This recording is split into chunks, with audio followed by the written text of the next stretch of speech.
Di negeri Kusnia Malebari, Nabi Adam telah berusia 990 tahun dan kini dalam keadaan sakaratul maut menjelang wafat. Di sekitarnya telah berkumpul semua anggota keluarga, mulai dari istri, para putra-putri, serta cucu dan cicit. Namun ada seorang yang belum datang, yaitu Sayyidina Anwar, putra Sayyidina Sis. Nabi Adam mengetahui kalau Sayyidina Anwar saat ini sedang berkelana di hutan Ambalah di Tanah Keling dan berguru kepada Ajajil.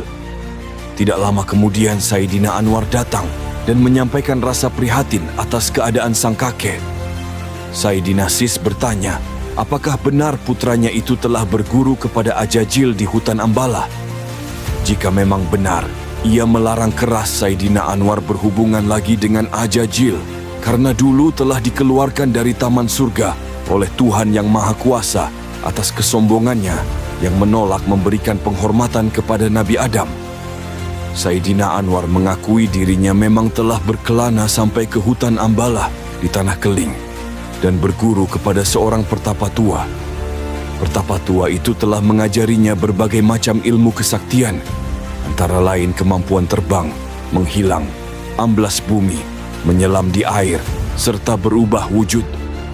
Mengenai Ajajil, ia mengaku tidak kenal dan tidak tahu menahu. Nabi Adam menjelaskan bahwa pertapa tua itu tidak lain adalah Ajajil yang sedang menyamar.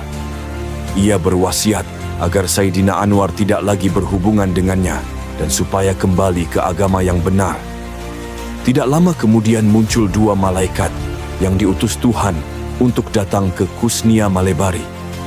Mereka adalah malaikat Israel yang bertugas menjemput roh Nabi Adam dan malaikat Jibril yang bertugas menyampaikan keputusan Tuhan untuk menunjuk Sayyidina Sis, putra ke-6, sebagai nabi menggantikan sang ayah dan mengangkat Sayyidina Kayu Maras, putra ke-13, sebagai Raja Kusnia Malebari yang baru dengan bergelar Sultan Kayu Mutu.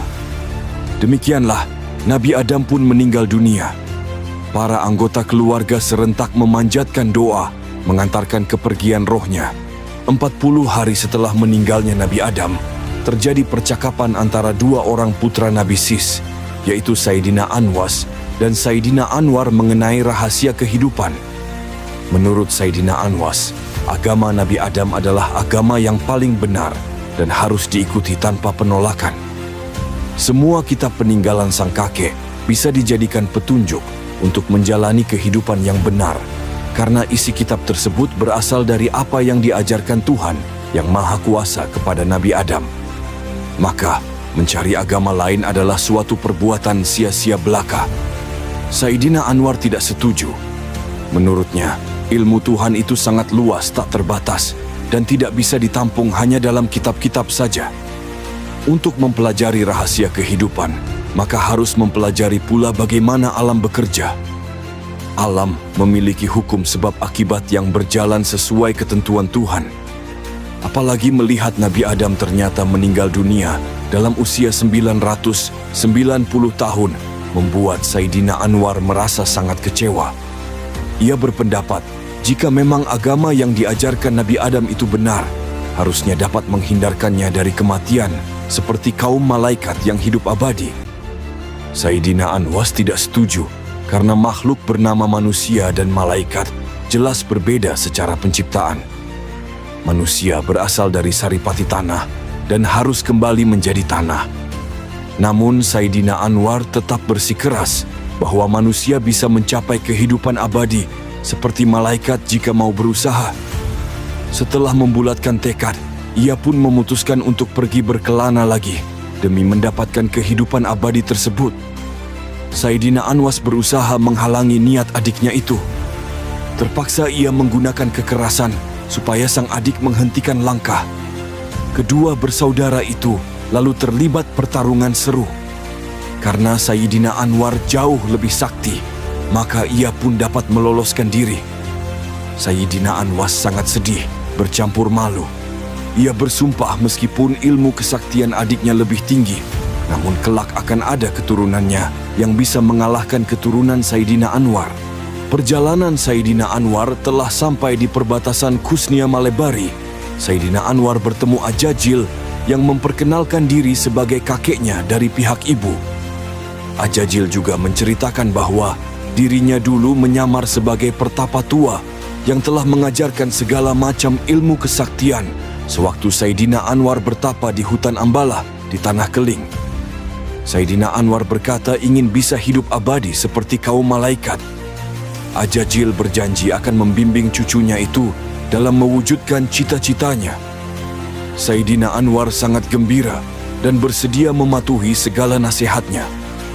Mereka berdua lalu berangkat menuju ke Kutub Utara untuk mencari sumber keabadian tersebut yang konon akan memancar dari mustika awan mendung di sana.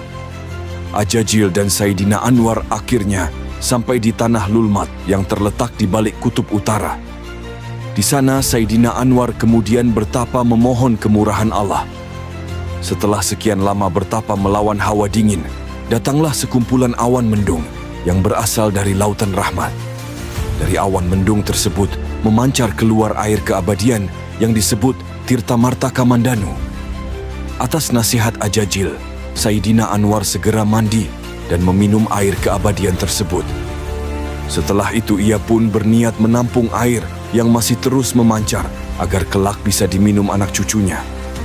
Namun ia tidak tahu bagaimana caranya dan juga tidak memiliki wadah yang tepat. Memahami hal itu, Ajajil pun menyerahkan cupu manik Astagina milik Nabi Adam dan Siti Hawa. Dulu cupu manik tersebut menjadi wadah benih yang mereka keluarkan saat peristiwa lahirnya Nabi Sis. Cupu manik itu kemudian terhempas oleh angin topan dan ditemukan Ajajil di dalam lautan. Sayyidina Anwar menerima cupu manik itu. Meskipun ukurannya kecil, namun memiliki daya kesaktian, mampu menampung semua air keabadian yang dipancarkan awan mendung tersebut sampai habis.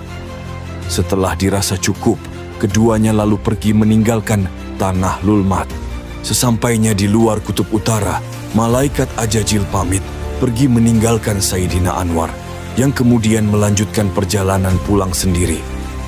Di tengah jalan, Sayyidina Anwar menemukan pohon rewan, yaitu sejenis pohon ajaib yang tidak memiliki daun sama sekali, tapi bisa hidup sehat.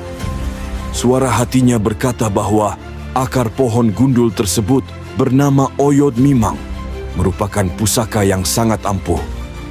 Sayyidina Anwar lalu mengambil Oyod Mimang itu dan menjadikannya sebagai pusaka yang diberi nama Lata Mahosadi. Keampuhan akar pohon ini adalah dapat digunakan untuk menyembuhkan segala macam penyakit, bahkan bisa menghidupkan orang mati. Akan tetapi, karena menyimpan Lata Mahosadi tanpa persiapan, tiba-tiba pikiran Sayyidina Anwar menjadi bingung. Ia tidak tahu kemana arah jalan pulang menuju Kusnia Malebari. Maka, ia pun berjalan secara serabutan dan akhirnya terlunta-lunta selama ribuan tahun. Sesampainya di Laut Hitam, Sayyidina Anwar menyaksikan pemandangan aneh.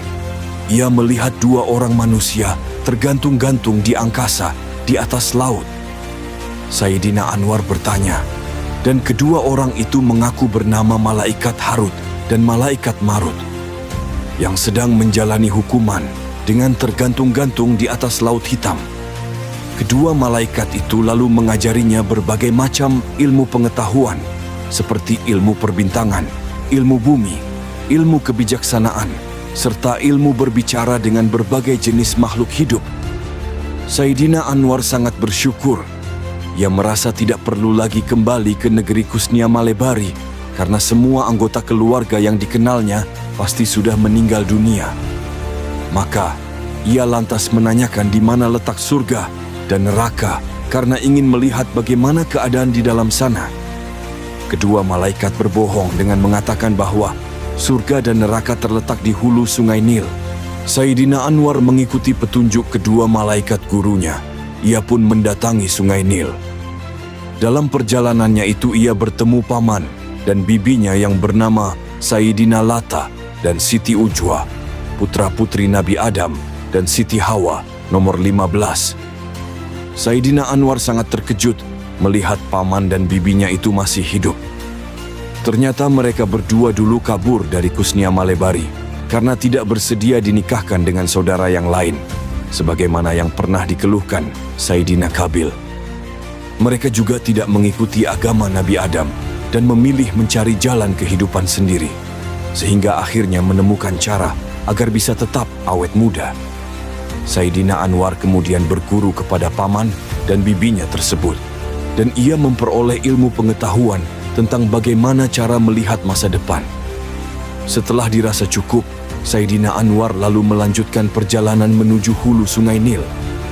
Sayyidina Anwar telah sampai di hulu Sungai Nil yang berupa rawa-rawa sangat luas bernama Rawa Jambiri Jahiri. Ia sangat kecewa dan merasa telah ditipu oleh malaikat Harut dan malaikat Marut, karena di tempat itu ternyata sama sekali tidak terdapat surga dan neraka. Yang ada di sana hanyalah pemandangan Gunung Kapsi yang berkali-kali menyemburkan api mengerikan. Sayyidina Anwar melihat air yang mengisi rawa-rawa tersebut ternyata bersumber dari mata air di Gunung Kapsi. Maka ia pun melanjutkan perjalanan mendaki gunung tersebut. Di puncak gunung, ia bertemu seorang kakek tua yang mengaku sebagai penguasa surga dan neraka. Kakek tua itu tidak lain adalah Ajajil yang sedang menyamar. Ia mengatakan bahwa Sayyidina Anwar yang berhati tulus dalam mematuhi petunjuk kedua gurunya berhak menerima anugerah Tuhan berupa permata Retna Dumilah. Melalui permata tersebut, Sayyidina Anwar dapat menyaksikan keindahan surga dan kengerian neraka. Si kakek tua lalu mengajarkan berbagai macam ilmu baru kepada Sayyidina Anwar, antara lain ilmu panitisan atau bersatu dengan makhluk lain, ilmu memasuki alam kematian, dan ilmu memutarbalikan waktu. Setelah selesai, kakek tua itu memerintahkan kepada Sayyidina Anwar untuk bertapa ke Pulau Lakdewa yang terletak di Samudra Hindia. Sayyidina Anwar telah sampai di Pulau Lakdewa dan bertapa di puncak sebuah gunung. Ia bertapa dengan cara menatap jalannya matahari. Jika pagi hari wajahnya menghadap ke timur, jika siang hari wajahnya menghadap ke atas, dan jika sore hari wajahnya menghadap ke barat. Kemudian jika malam hari, ia berendam di air. Setelah 7 tahun bertapa seperti itu, dengan sabar dan tekun, Sayyidina Anwar pun menjadi makhluk halus yang berbadan rohani, tinggal di alam Sunyaruri, yaitu alam para jin. Di alam itu tiada barat, tiada timur, tiada utara, tiada selatan, tiada atas, tiada bawah. Terang tanpa siang, gelap tanpa malam. Ruang dan waktu menjadi satu, sudah musnah semua tiada nama, dan segalanya berada dalam rengkuhan Tuhan yang Maha Kuasa. Sayyidina Anwar kemudian mendapatkan perintah Tuhan untuk segera berkeluarga, karena keturunan Sayyidina Anwar saja saat ini sudah mencapai zaman Nabi Musa. Sayyidina Anwar patuh dan segera bertapa di dalam gua untuk mendapatkan jodoh yang tepat. Tersebutlah Raja Jin di Pulau Maladewa bernama Prabu Nur Hadi yang masih keturunan Jan Banujan, leluhur para jin di dunia. Ia memerintah didampingi saudaranya yang bernama Patih Amir. Pada suatu hari, putri tunggal Prabu Nur Hadi yang bernama Dewi Nurini bermimpi didatangi seorang kakek tua yang memberitahu bahwa jodohnya yang bernama Sayyidina Anwar sudah dekat dan saat ini bertapa di sebuah gua. Kakek tua itu mengabarkan bahwa perkawinan Dewi Nurini dengan Sayyidina Anwar kelak akan menurunkan raja-raja tanah Hindustan dan tanah Jawa. Dewi Nurini menceritakan apa yang dialaminya kepada sang ayah. Prabu Nur Hadi lalu mengutus Patih Amir untuk pergi menyelidiki laki-laki yang digambarkan sang putri dalam mimpinya itu. Perjalanan Patih Amir akhirnya sampai di Pulau Lakdewa, dan ia menemukan seorang laki-laki di dalam gua yang tubuhnya bercahaya tapi tidak menyilaukan, seperti sinar bulan purnama. Setelah berkenalan dan mengetahui bahwa laki-laki itu bernama Sayyidina Anwar, seperti yang ia cari, Patih Amir pun mengajaknya pergi ke Pulau Maladewa untuk bertemu Prabu Nur Hadi dan Dewi Nurini. Prabu Nur Hadi menerima kedatangan Sayyidina Anwar dan Patih Amir. Dilihatnya sosok Sayyidina Anwar ternyata berwajah tampan dan tubuhnya bercahaya seperti bulan purnama, membuat hatinya sangat berkenan. Dewi Nurini juga yakin kalau Sayyidina Anwar ini sesuai dengan petunjuk yang diberikan si kakek tua dalam mimpi. Maka pernikahan di antara mereka pun dilangsungkan di Pulau Maladewa dan Sayyidina Anwar berganti nama menjadi Sanghyang Nur Cahya. Singkat cerita, Dewi Nurini telah mengandung dan melahirkan seorang bayi laki-laki yang diberi nama Sanghyang Nurrasa.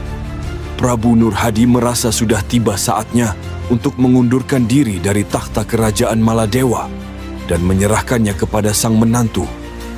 Maka sejak saat itu, Sanghyang Nur Cahya menjadi pemimpin kerajaan Maladewa yang namanya kemudian diganti menjadi Kahyangan Pulau Dewa